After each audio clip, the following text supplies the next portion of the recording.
parang nagawa ko na lahat. Naisulat mga rap, na ang tema ay yung pera at yung mga naranasan sa babae masarap. O yung mga naranasan ko noon, ay yung mga nalasahan ko na droga, yung mga tinawa ng kumukon. Wala kasama't namin sa ngayon, mataas yung bayan sa akin sa ngayon. Bago kami gumanap, 500,000 na ako bago kami lumapag sa entablado ko. Pakita mga kaya ko gawin, pagod na ko pakitaan ka pa rin. Ano ba yung mas kailangan ko gawin? Lukuhanin ko yung pera o ako yung patunayang magaling. Yung estilo ko nung bago ko yumaman, masikatan madali. At nung ginawa ko dati nung edad ko 16 na taon, yung ganito, ginagaya nyo na din. Unang beses ko gawan yung mga beat ni Kuya Clams.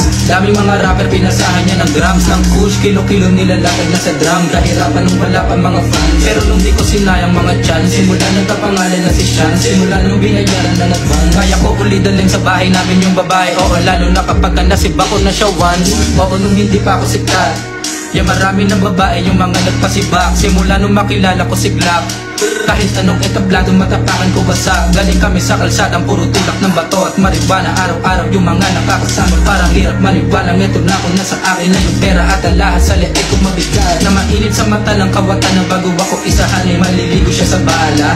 Kahit mag-isa ako walang kasama bago sa akin makalapit, uunahan na kita ha.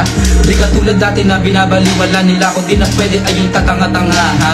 Simula nung makilala ako sa amin ay hindi ko magitawan yung baril at marijuana.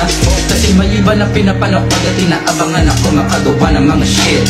Di ako magtataka kung taniman ako ikalat na nagtutulak ako ng mga wave lang ko. O pinangin ng industriya to, ginawa ko lang yung musika ko. Pero dahil lang hindi ko pinayagang makutog din ako, masaya ka abusuin ako. Tangin ang yan.